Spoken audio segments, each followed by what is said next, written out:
एक बार श्री महादेव जी पार्वती जी के साथ भ्रमण करते हुए मृत्युलोक में अमरावती नगर में आए। वहां के राजा ने एक शिव जी का मंदिर बनवाया था। शंकर जी पार्वती जी के साथ वहीं ठहर गए। एक दिन पार्वती जी शिव जी से बोली, नाथ आइए आज चौसर खेलें। खेल प्रारंभ हुआ उसी समय पुजारी पूजा करने को आए। पार्वती जी ने पूछा, पुजारी जी बताइए जीत किसकी होगी? पुजारी जी ने बिना सोचे समझे कहा कि भगवान भोलेनाथ ही जीतेंगे। किंतु अंत में जीत पार्वती जी की हुई।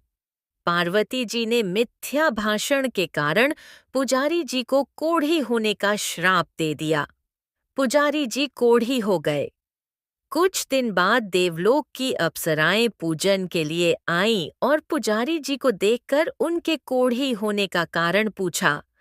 टिकिका में एक बात से पुजारी जी ने सब बातें बतला दी।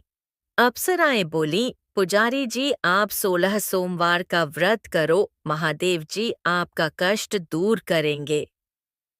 पुजारी जी ने उत्सुकता से व्रत की विधि पूछी।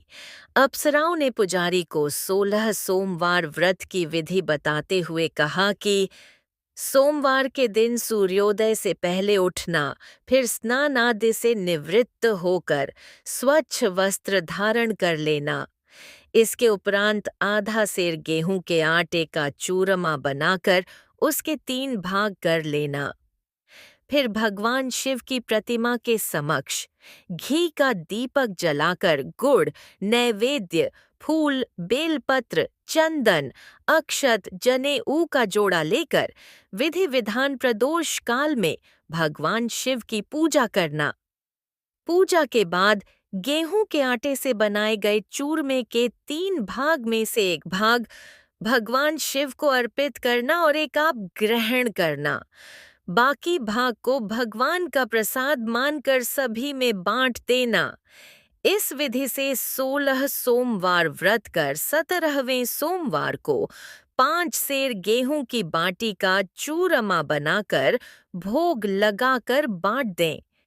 फिर सर्व कुटुंब प्रसाद ग्रहण करें।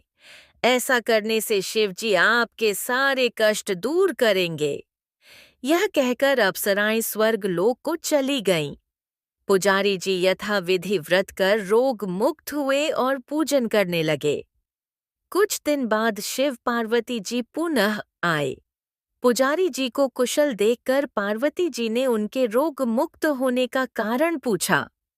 पुजारी जी के कथन अनुसार पार्वती जी ने व्रत किया, फलस्वरूप कार्तिकेय जी पार्वती माता के आज्ञाकारी हुए। कार्तिकेय जी ने भी माता पार्वती से पूछा कि क्या कारण है जिससे मेरा मन आपके चरणों में लगा।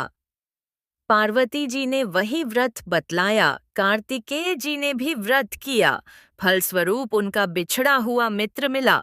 उसने भी कारण पूछा और बताने पर विवाह की इच्छा से यथाविधि व्रत किया।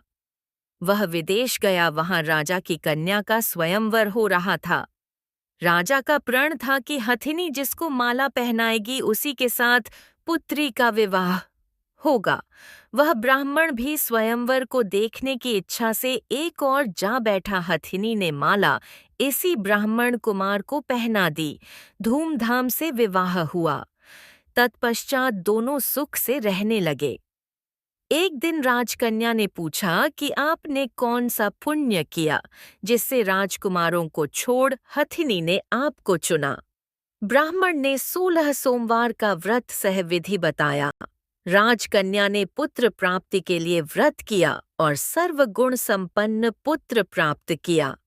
बड़े होने पर पुत्र ने पूछा, माताजी किस पुण्य से आपको मेरी प्राप्ति हुई? राजकन्या ने सब विधि 16 सोमवार का व्रत बताया। पुत्र राज्य की कामना से व्रत करने लगा। उसी समय दूसरे राज्य के राजा के दूतों ने आकर उसे अपनी राजकुमारी के लिए चुना। आनंद से विवाह संपन्न हुआ।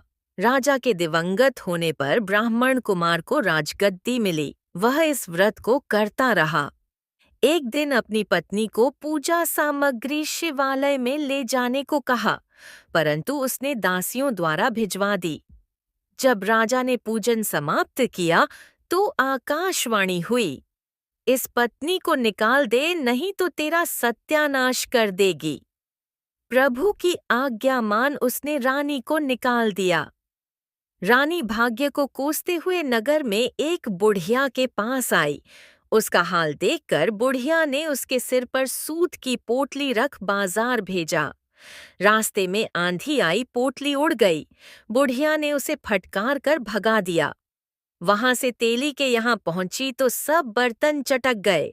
तेली ने भी निकाल दिया। पानी पीने नदी पहुंची तो नदी सूख गई।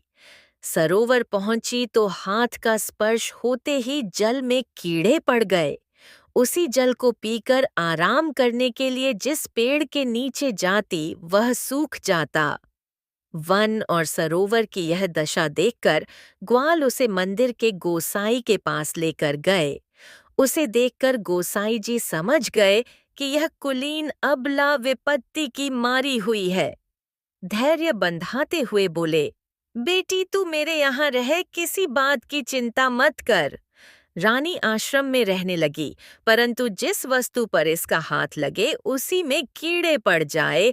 दुखी हो गोसाई जी ने पूछा, बेटी किस देव के अपराध से तेरी यह दशा हुई? पुजारी की बात सुनकर रानी ने सारी घटना बता दी। गोसाई जी बोले, बेटी तुम 16 सोमवार व्रत करो। रानी ने सविधि व्रत पूरा किया। व्रत के प्रभाव से राजा को रानी की याद आई और दूतों को उसकी खोज करने भेजा। आश्रम में रानी को देखकर दूतों ने राजा को रानी का पता बताया। राजा ने जाकर गोसाई जी से कहा, महाराज, यह मेरी पत्नी है। शिवजी के रुष्ट होने से मैंने इसका परित्याग किया था। शिवजी की कृपा से मैं इसे लेने आया हूँ, कृपया इसे जाने की आज्ञा दें। गोसाई जी ने आज्ञा दे दी। राजा रानी नगर में आए। नगर वासियों ने नगर सजाया, बाजे बजने लगे, मंगलाचार हुआ। तत्पश्चात शिवजी की कृपा से प्रतिवर्ष 16 सोमवार का व्रत कर वह रानी के साथ सुखपूर्वक रहने लगे। इसी प्रकार जो मनुष्य भक्ति सहित और विधि पूर्वक 16 सोमवार व्रत को करता है और कथा सुनता है, उसकी सभी मनोकामनाएं पूर्ण होती हैं और अंत में वह शिवलोक को प्राप्त